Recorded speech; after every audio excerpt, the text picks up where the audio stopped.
सभी क्लास 12 के बच्चों को अनुसर का एक बार नमस्कार। और आज हम लोग बात करेंगे प्री बोर्ड एग्जामिनेशन, यानी कि प्री बोर्ड के एग्जाम में कौन कौन से क्वेश्चन इंपॉर्टेंट हो सकते हैं। तो प्री बोर्ड का एग्जाम हम लोगों के सिर पर रखा हुआ है। बिल्कुल प्री बोर्ड 2024 की हमारी प्रिपरेशन चल रही है और इसी 2024 में बहुत सारे ऐसे क्वेश्चंस होते हैं जो डिफरेंट, जो यूपी बोर्ड के स्टूडेंट्स हैं उनको ये प्रिपेयर कर लेने चाहिए। अगर हम लोग चैप्टर वाइज उन क्वेश्चंस का डिस्कशन करेंगे तो मुझे लगता है कि आपको बहुत बड़ा बेनिफिट होना चाहिए। जैसे अगर मैं सबसे पहले आज कुछ चैप्टर हैं उनसे बात कर लेता हूं। जैसे कि सबसे पहला चैप्टर हमारा विलेयन है, जिसे आप सॉल्यूशन के नाम से जानते हो। मैं चैप्टर को इधर लिखता हूं, यहाँ पर आपको समझ में आएगा। सबसे पहले मान लीजिए मैंने सबसे पहले जो चैप्टर लिया है वो विलेयन है, और विलेयन को आप इंग्लिश में जानते हैं कि इसे हम लोग सॉल्यूशन के नाम से पढ़ते हैं। तो इस चैप्टर के कौन कौन से प्रश्न आपको पढ़ लेने चाहिए, इस बात की भी चर्चा हमारी हो जाएगी। तो चैप्टर वाइज प्रश्नों की बौछार मैं आपको दे रहा हूं, तो इसलिए इसे नोट करिए। और बोर्ड के लिए भी ये क्वेश्चन बहुत ज़्यादा इंपॉर्टेंट होंगे। क्वेश्चन नंबर 1, राउल्ट के नियम से आप क्या समझते हो? तो यहाँ पर मैं लिख दे रहा हूँ राउल्ट का नियम, यानी राउल्ट के नियम से आप क्या समझते हैं। बिल्कुल याद करके जाइएगा, राउल्ट के नियम से आप क्या समझते हैं। तो यहाँ पर ये ध्यान दीजिए, क्या समझते हैं। इस नियम को आप अच्छे से पढ़ लीजिए। मान लीजिए कि हो सकता है एग्जामिनेशन में संभावना इसकी बढ़ जाए, बोर्ड एग्जामिनेशन में भी बढ़ जाए। तो दूसरा क्वेश्चन क्या हो सकता है, हेनरी का नियम। यानी कि हेनरी का नियम क्या है, हेनरी का नियम। तो ये हेनरी का नियम जो है ये आ सकता है। हेनरी नियम क्या है और इसके अनुप्रयोग आ सकते हैं, क्या है तथा इसके अनुप्रयोग लिखिए। तो यहाँ पर लिख देता हूँ, तथा इसके अनुप्रयोग लिखिए। इसके अनुप्रयोग समझते हो आप, अनुप्रयोग लिखें। तो अब अनुप्रयोग भी बहुत इंपॉर्टेंट है, आ सकता है। तीसरा जो एक टर्म है आदर्श और अनादर्श विलयन का, यानी कि आइडियल सॉल्यूशन क्या होता है, ध्यान दीजिएगा। आइडियल सॉल्यूशन क्या है, इस बात को ध्यान दीजिए। आइडियल सॉल्यूशन का मतलब है आदर्श विलयन क्या होता है, आदर्श विलयन। और दूसरा होता है अनादर्श विलयन। तो एक होता है हमारा आदर्श विलयन और दूसरा है ये पहला आदर्श, तथा यहाँ लिख देता हूँ अनादर्श विलयन में क्या अंतर है। आदर्श विलयन तथा अनादर्श विलयन में क्या अंतर है। तो यहाँ पर मैं विलयन लिख देता हूँ, विलयन में क्या अंतर है, क्या अंतर है, इस बात का आप जो है वो अपना इंपॉर्टेंस दिखाइएगा। इंपॉर्टेंट क्वेश्चंस में इसको डाला गया है। और दूसरी चीज़ है, नेक्स्ट क्वेश्चन चलिए, अगर जब तक पेपर आपका होगा बहुत सारे क्वेश्चंस आपको इंडिकेट करूंगा। उसके बाद आइडियल नॉन आइडियल सॉल्यूशन तो जरूर पढ़ लीजिएगा ध्यान से। मोलरता और मोललता, देखिए मोलरता, तो यहाँ पर मोलैरिटी की बात कर रहा हूँ मैं। अगर मैं बोल रहा हूँ यहाँ पर मोलैरिटी, तो इसका मतलब है फिर आपको मोलैरिटी के बारे में जानना है। मोलैरिटी तथा मोलैलिटी में, दोनों में ध्यान दीजिए। मोललता तो वो मोलरता है, ये मोललता है। यहाँ मैं मोलैलिटी लिख रहा हूँ। मोलैलिटी में कौन ताप पर निर्भर करता है, तो आपको पता होना चाहिए कौन ताप पर निर्भर करता है। मोलरता ताप पर निर्भर करती क्योंकि ये वॉल्यूम है, मोललता ताप पर निर्भर नहीं करती। कौन ताप पर निर्भर करता है, कौन ताप पर निर्भर करता है, इस बात का ध्यान दीजिएगा। इंपॉर्टेंट पॉइंट है ये। इसके बाद चलिए क्वेश्चन नंबर 5 पर आ जाइए। पांचवा क्वेश्चन क्या कह रहा है कि वेंट हॉफ फैक्टर से आप क्या समझते हैं। तो ध्यान दीजिए, वेंट हॉफ फैक्टर से आप क्या समझते हैं। तो यहाँ लिख देता हूँ वेंट हॉफ फैक्टर, ठीक है, वेंट हॉफ फैक्टर, ठीक है। वेंट हॉफ फैक्टर से आप क्या समझते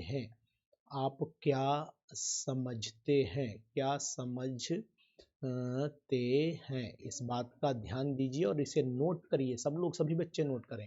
और लास्ट क्वेश्चन इस चैप्टर का बहुत ही इंपॉर्टेंट क्वेश्चन है जो आपको पढ़ के जाना चाहिए कि रिवर्स ऑस्मोसिस, यानी कि रिवर्स ऑस्मोसिस किसे कहते हैं, रिवर्स ऑस्मोसिस किसे कहते हैं, इस बात का ध्यान दिए। रिवर्स ऑस्मोसिस किसे कहते हैं, ये क्वेश्चन भी आपको पढ़ के जाना है। तो इतने क्वेश्चन इस चैप्टर से हो गए। ये आपके चैप्टर नंबर हो गए विलयन से।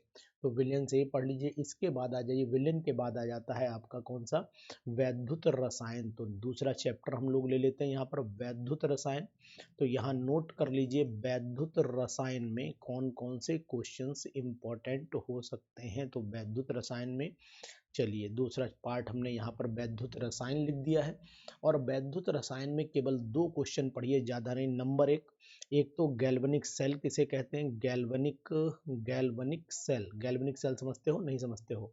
चलो अब की पेन बदल देता हूँ। गैल्वेनिक सेल से आप क्या समझते हो? गैल्वेनिक सेल से आप गैल्वेनिक सेल से 2 बार लिख गया। गैल्वेनिक सेल से आप क्या समझते हो? क्या समझते हो, बहुत इंपॉर्टेंट है। क्या समझते हो, जरूर लिखना। क्या समझते हो, इस बात का ध्यान दीजिएगा। दूसरा क्वेश्चन है कि जो सॉल्ट ब्रिज होता है, यानी कि सेतु लवण, सॉल्ट ब्रिज यानी सेतु लवण का क्या कार्य है? सेतु लवण का क्या कार्य है, इस बात का ध्यान दीजिएगा। क्या कार्य है? तो सेतु लवण का कार्य जरूर लिख लीजिएगा, याद कर लीजिएगा। उसके बाद इसमें एक क्वेश्चन मैं और बता रहा हूं जो बहुत इंपॉर्टेंट है, कोहलार्स का नियम। कोहलार्स, कोहुलार्स बोलते हैं ना, कोहुलार्स का नियम क्या है?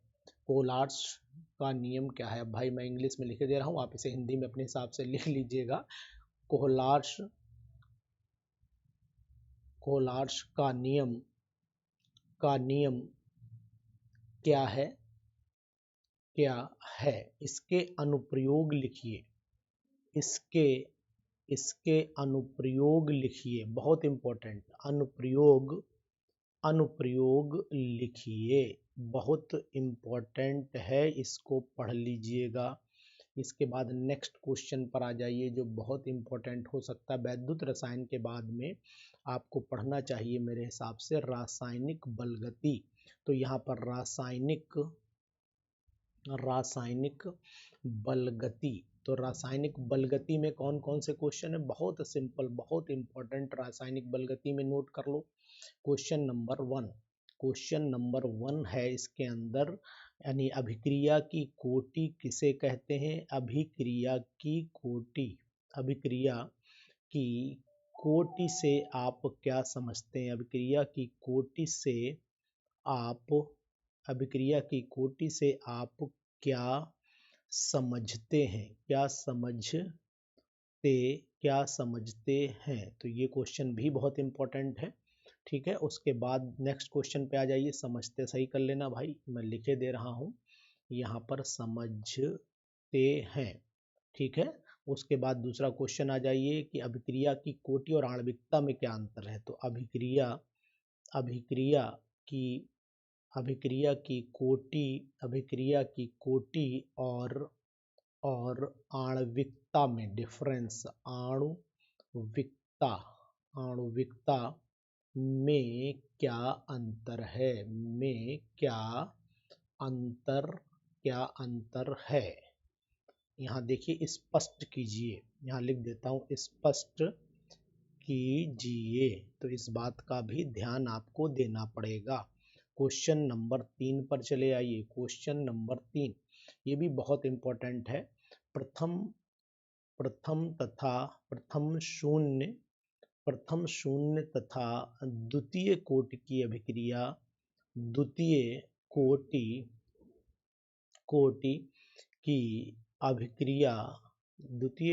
की अभिक्रिया का जो वेग स्थिरांक यानी का के की यूनिट क्या है? अभिक्रिया के जो वेग स्थिरांक लिख सकते हो, या फिर साम्य स्थिरांक लिखिए। अभिक्रिया की वेग स्थिरांक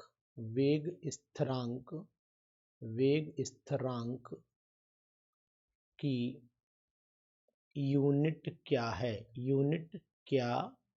है? यूनिट का मतलब है कि, यानी कि अगर मैं आपसे कहूँ के की यूनिट क्या है? के की यूनिट क्या है, ध्यान दीजिएगा, के की यूनिट हम आपको बतानी है फर्स्ट, सेकंड और थर्ड ऑर्डर की, तो यहाँ पर केवल इतना पड़िएगा।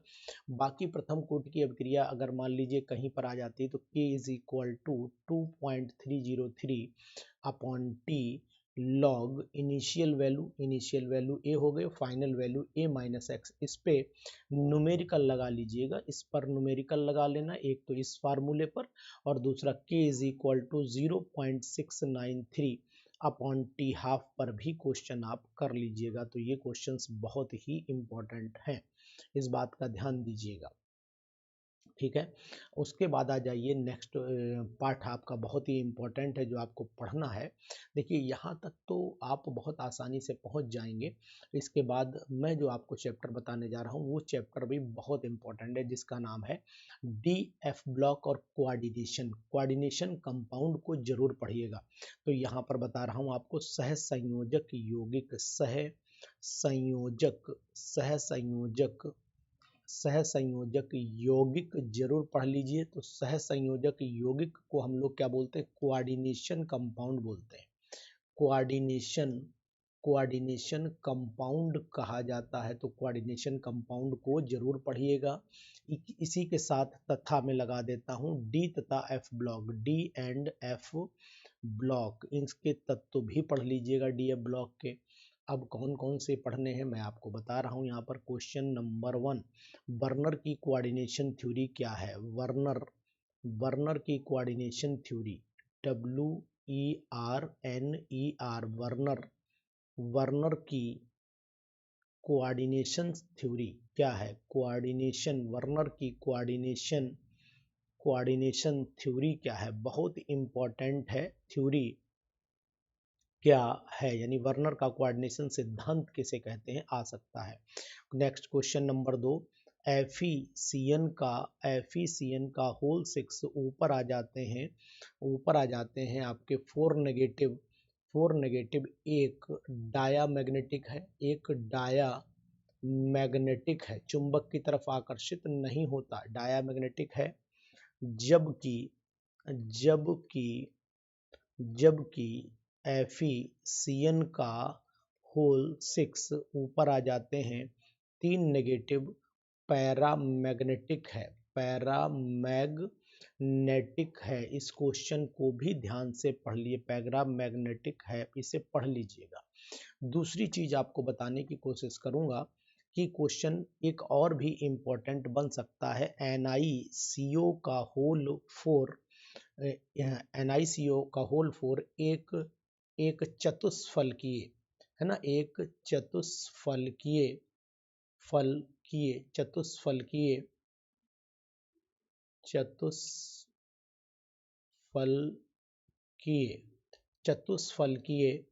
यौगिक है, ठीक है। जबकि NiCN का होल 4 ऊपर लगते हैं 2 नेगेटिव, स्क्वायर प्लेनर है। बहुत इंपॉर्टेंट है, जरूर पढ़ के जाना, क्वेश्चन आ सकता है, संभावना बोर्ड में भी इसकी बहुत ज़्यादा है। उसके बाद क्वेश्चन नंबर नेक्स्ट पर आ जाइए। क्वेश्चन नंबर नेक्स्ट 4th क्या कहता है, इसको भी जान लीजिए, बहुत ही इंपॉर्टेंट ये भी क्वेश्चन है, जो ये भी आ सकता है कि आप जैसे अगर मान लो यहाँ पर IUPAC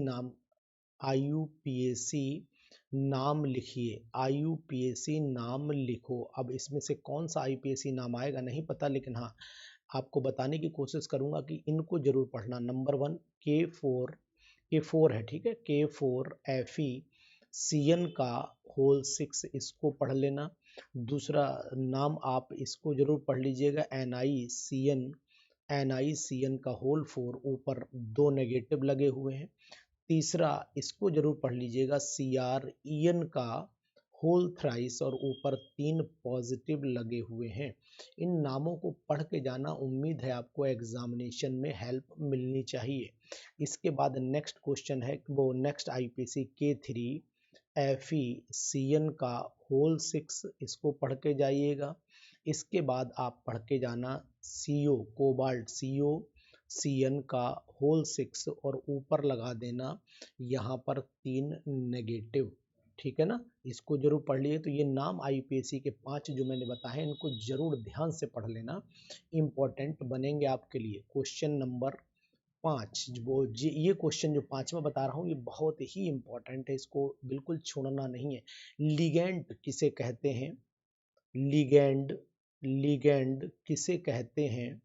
लिगेंड किसे कहते हैं? पढ़ लेना ध्यान से, लिगेंड किसे कहते हैं? चिलेटिंग तथा चिलेटिंग, है ना, चिलेटिंग, चिलेटिंग इंग्लिश में लिख देता हूँ ज़्यादा सही रहेगा। तो यहाँ पर लिख देता हूँ chelating ligand, chelating ligand, chelating ligand तथा तथा एम्बीडेंटेट उभयधर्मी, एम्बीडेंटेट लिगेंड से आप क्या समझते हैं? लिगेंड से आप क्या समझते हैं? आप क्या समझते हैं? इसको जरूर पढ़िए। तो ये क्वेश्चंस मैंने पहली किताब से आपको बताए, जो चैप्टर आपके सिलेबस में उनको ध्यान रखिए। और दूसरी बात ये कि सभी बच्चे, जितने भी बच्चे हैं, सभी बच्चे इन क्वेश्चंस को पढ़ने के बाद अपने प्रैक्टिकल के कार्य को जरूर पूरा रखें, क्योंकि वो आपके लिए बहुत ही इंपॉर्टेंट है। और प्रैक्टिकल के लिए अगर आप हमारे कॉलेज से जुड़े हैं तो फिर हमसे मुलाकात करिए, और अगर आप दूसरे कॉलेज से हैं तो उसके अध्यापक से मुलाकात करके उनको कंप्लीट जरूर करिए। अब हम कुछ क्वेश्चन नंबर डी ब्लॉक से भी बता देते हैं। क्वेश्चन नंबर 6 पे आ जाइएगा।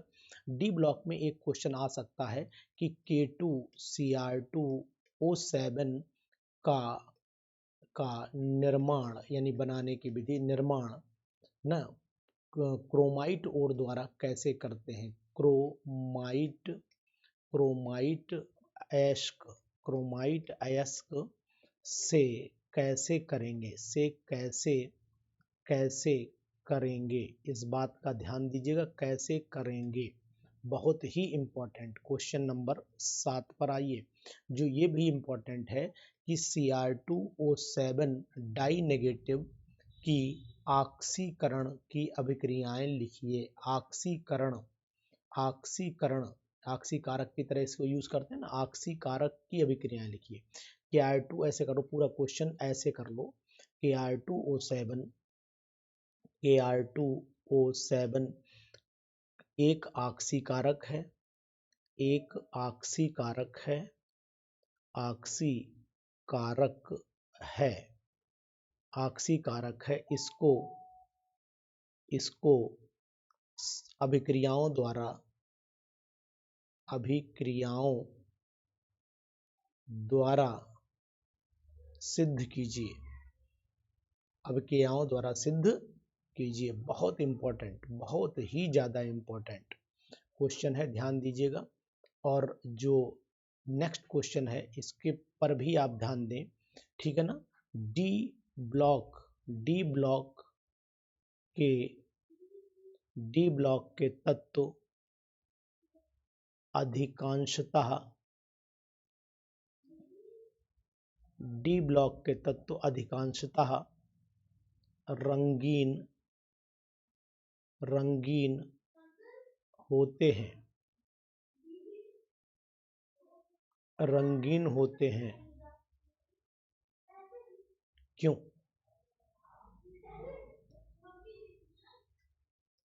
नाइन्थ क्वेश्चन, एलॉय, यानी कि आपको ध्यान देना पड़ेगा, ये भी बहुत ही इंपॉर्टेंट क्वेश्चन है कि डी ब्लॉक के तत्व अधिकांशतः रंगीन होते हैं। क्यों? Zn डाई पॉजिटिव एक रंगहीन यौगिक, रंगहीन यौगिक क्यों बनाता है? क्यों बनाता है?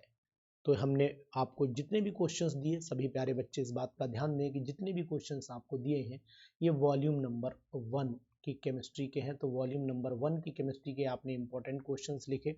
ये एनसीईआरटी के वॉल्यूम फर्स्ट के क्वेश्चंस थे जो मैंने आपको बताए। इसी तरीके से सेकंड क्वेश्चंस भी आपको बताऊंगा। अब हमारे पास ये विलियन भी पूरा हो गया, आपने चैप्टर विलियन के क्वेश्चन भी पूरी तरीके से पढ़ लिए, इतने क्वेश्चन कर लीजिए। इसके बाद जाइए नेक्स्ट, आपने पढ़ लिया कि रासायनिक बलगति और वैद्युत रसायन पढ़ लिया। फिर आपने सहसंयोजक और डी ब्लॉक के भी क्वेश्चंस कर लिए। एक लेंथेनाइड संक्रमण, लेंथेनाइड कौन से क्वेश्चन को भी लगी, लेंथेनाइड, लेंथेनाइड जब पक्का आना है, लेंथेनाइड संकुचन, लेंथेनाइड संकुचन से आप क्या समझते हैं, क्या समझते हैं, ठीक है। इसको एक्टिनोइड संकुचन से अलग कैसे करेंगे, ध्यान दीजिए। ये एक्टिनोइड, इसको एक्टिनोइड संकुचन से भिन्न कैसे देखेंगे, भिन्न कैसे दिखेंगे, इस बात का ध्यान दीजिए। नेक्स्ट जब सेकंड वॉल्यूम